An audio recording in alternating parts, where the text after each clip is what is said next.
Ontario सरकार ਵੱਲੋਂ ਇੱਕ ਵਾਰੀ ਫਿਰ ਨਵੀਆਂ ਪਾਬੰਦੀਆਂ ਦਾ ਐਲਾਨ ਕੀਤਾ ਗਿਆ ਹੈ। ਇਹਨਾਂ ਪਾਬੰਦੀਆਂ ਤਹਿਤ ਸਕੂਲ ਇਨ ਪਰਸਨ ਲਰਨਿੰਗ ਲਈ ਬੰਦ ਕਰ ਦਿੱਤੇ ਗਏ ਹਨ।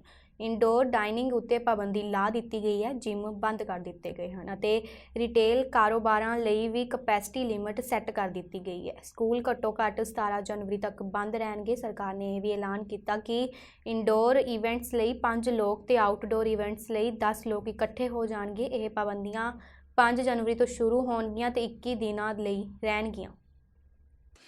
We need to implement measures that further reduce contacts and mobility. Effective Wednesday, January 5th at 12:01 a.m., Ontario will return to a modified Step 2 of the roadmap to reopen. The plan will be released. Before we confronted Omicron, laid out 2 clear reasons why we would implement province-wide measures. First, the introduction of a new variant. Second, if our healthcare system was threatened. Today, we face both of these. Our plan demands that we implement additional public health measures. Minister Elliott will share details with you shortly on what exactly this entails. But it will mean the closure of more indoor spaces where we know the risk of transmission is higher, especially with Omicron. But let me be clear, these will be targeted and they will be time limited. The immediate goal of these measures will be to blunt the latest wave so we can ease the pressure on our hospitals and allow more time to deliver these all-important booster shots, which continue at a tremendous pace. And as Dr. Moore has continued to say, as the evidence on Omicron continues to evolve, our pandemic response must evolve with it. That's why, effective Wednesday, January 5th, the province will return to a modified version of Step 2 of the roadmap to reopen. These time-limited measures will help blunt transmission and preserve our hospital bed capacity. Measures include reducing social gathering limits to 5 people indoors and 10 people outdoors, requiring businesses and organizations to ensure employees work remotely unless the nature of their work requires them to be on site, closing indoor dining at restaurants, bars, and other food or drink establishments while permitting outdoor dining with restrictions, takeout, drive-through, and delivery, closing select indoor settings, including theaters, cinemas, and museums, but permitting outdoor establishments to open with restrictions, closing indoor sport and recreational facilities, including gyms, and permitting outdoor sport facilities to operate with certain requirements. Retail settings, including shopping malls, will operate at 50% capacity, along with personal care services. And indoor weddings, funerals, and religious services will be limited to 50% capacity, with outdoor services limited to the number of people that can maintain 2 meters of physical distance. In addition, on January 5th, the province will reinstate Directive 2 for hospitals and regulated health professionals, instructing hospitals to pause all non-emergent and non-urgent surgeries and procedures in order to preserve critical care and human resource capacity in the healthcare system. These measures will be in place for at least 21 days, until January 26, 2022, subject to trends and key indicators, and of course in consultation with Ontario's Chief Medical Officer of Health. I want everyone to know this was not an easy decision. Quebec ਦੇ ਹਸਪਤਾਲ ਦੇ 400 staff ਮੈਂਬਰਾਂ ਦੇ ਕੋਵਿਡ-19 test positive ਆਏ ਹਨ। ਇਸ ਤੋਂ ਇਲਾਵਾ ਕੋਵਿਡ-19 ਨਾਲ ਸੰਬੰਧਿਤ ਚੁਣੌਤੀਆਂ ਕਾਰਨ 400 ਹੋਰਨਾਂ ਨੂੰ ਆਈਸੋਲੇਟ ਕਰ ਦਿੱਤਾ ਗਿਆ ਹੈ। ਇਹ ਖੁਲਾਸਾ CHUD ਕਿਊਬਿਕ ਯੂਨੀਵਰਸਿਟੀ ਲੈਵਲ ਦੇ CEO ਮਾਰਟਿਨ ਬਿਊਮੌਂਟ ਵੱਲੋਂ ਕੀਤਾ ਗਿਆ ਹੈ। ਉਹਨਾਂ ਨੇ ਇੱਕ ਇੰਟਰਵਿਊ ਵਿੱਚ ਆਖਿਆ ਕਿ ਇੰਨੀ ਵੱਡੀ ਗਿਣਤੀ ਵਿੱਚ ਸਟਾਫ ਦੇ ਪੋਜ਼ਿਟਿਵ ਆਉਣ ਕਾਰਨ ਸਾਡੀਆਂ ਸੇਵਾਵਾਂ ਉੱਤੇ ਦਬਾਅ ਵੱਧ ਸਕਦਾ ਹੈ। We are assisted also by our physician to make those priorities, and those priorities are made based on evaluation of case by case, and after that we will maintain our services to urgent, semi-urgent. We're maintaining also services to our pediatric patient, oncologic patient. But right now we are in the situation where those decisions need to be made in order to protect also our very highly specialized services to 2 million people for the east of Quebec. And we also need to make convergence of our resources to fight the COVID-19. So they're tough decisions, but they have to be made. You know, right now we are attacked by both sides, and by the inside and by the outside. Right now at the CHUT Québec Université Laval, more than 800 of our staff are facing challenges with COVID-19, and half of them are COVID positive right now. Yeah, 443 people exactly. Well, you know, the situation is those people are also in the community. They have been, like I said, attacked from the inside and from the outside. And this number, you can imagine how it's making pressure to our services and why we need to postpone some of our case from ambulatory care and also for our surgical case.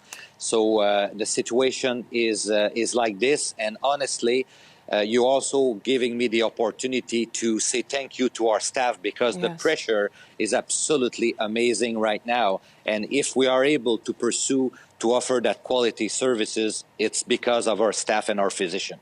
Well, I have to say that right now I don't really have time to be hungry. You know, it's the time is to be solution oriented and keep supporting our staff to go over this situation.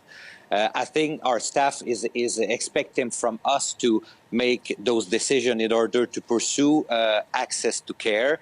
And honestly, right now, we are 98% of our staff are doubly vaccinated. More than 6,000 now are triply vaccinated. So you know, they were there. They accept the vaccination.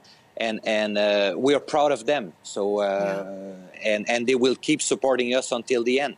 Nova Scotia ਦੇ premier team Houston ਅਤੇ ਪ੍ਰਾਂਤ ਦੇ chief medical ਅਫਸਰ doctor Robert strong ਨੇ ਕੋਵਿਡ-19 ਅਤੇ ਪ੍ਰਾਂਤ ਵਿੱਚ Omicron variant ਦੇ ਫੈਲਣ ਬਾਰੇ ਇੱਕ ਅਪਡੇਟ ਪ੍ਰਦਾਨ ਕੀਤੀ। ਉਹਨਾਂ ਦੱਸਿਆ ਕਿ ਸੂਬੇ ਅੰਦਰ ਓਮਿਕਰੋਨ ਦਾ ਪ੍ਰਸਾਰ ਲਗਾਤਾਰ ਵੱਧ ਰਿਹਾ ਹੈ। ਉਹਨਾਂ ਘੋਸ਼ਣਾ ਕੀਤੀ ਕਿ ਸੂਬਾ ਆਪਣੀ ਬੂਸਟਰ ਡੋਜ਼ ਦੀ ਪਹੁੰਚ ਨੂੰ ਵੀ ਵਧਾ ਰਿਹਾ ਹੈ ਤਾਂ ਜੋ ਵੱਧ ਤੋਂ ਵੱਧ ਲੋਕਾਂ ਨੂੰ ਵੈਕਸੀਨ ਲਗਾਈ ਜਾ ਸਕੇ। Today, we're going to talk about developments around boosters. We're going to talk about hospitalizations, and we'll talk a little bit about where we're going from here. So let's start with the hospitalizations. There are 36 Nova Scotians in hospital with their admission related to COVID. 5 of those 36 were hospitalized before the Omicron outbreak. So of those who are in hospital due to COVID, 4 are in the ICU. And the range of age in those in hospital is from 19 to 98 years old. The average age is 72. There's nobody younger than 19 in hospital at this time. So of those in the hospital, 77.8% are vaccinated to some degree. So we've had over 9,000 cases confirmed by PCR test in the last 2 weeks. For reference, on hospitalizations on May 30th, we had, May 30th, 2021, we had 582 active cases in the province, 585, sorry, with 53 of those in hospital and 18 in the ICU. So the case numbers are high, certainly very high as compared to what we're used to, but the variant is different. The world is also different. So looking at the data, to date, 2 things so far remain consistent. Number one, this variant appears less severe, but the volume is certainly breathtaking. And the second thing is the vaccines work to reduce severe illness. At this volume, things can change very quickly. That's one thing we've learned during this pandemic is there's no need drawing lines in the sand, because the sand shifts very, very quickly. So Dr. Strang and I will be back on Wednesday.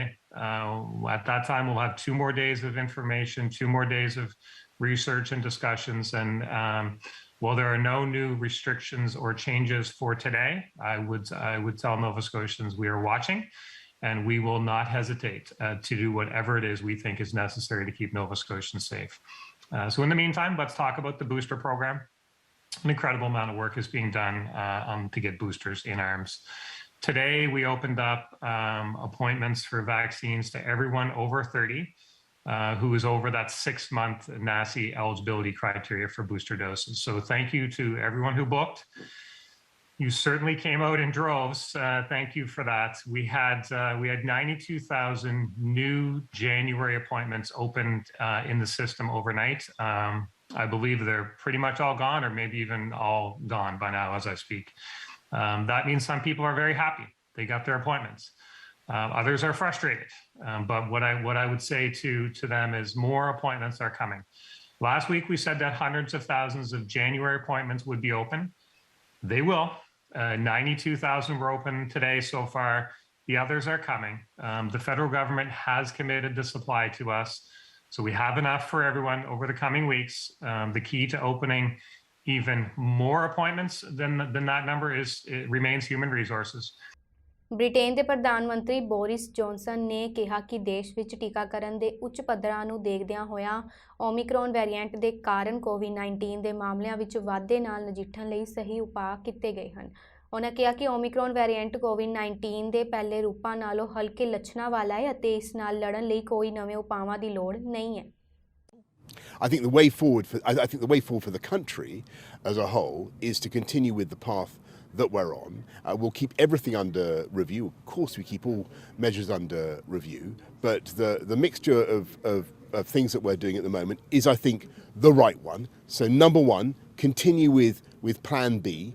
Make sure that people take it seriously, do what we can to stop the spread, use the Plan B measures, work from home if you can, wear a mask on public transport, be sensible about take a test before going out to meet people you don't normally meet, think about the requirements under Plan B, but also get the booster. And I think that's the difference between the UK and so much of the rest of Europe and perhaps the rest of the world.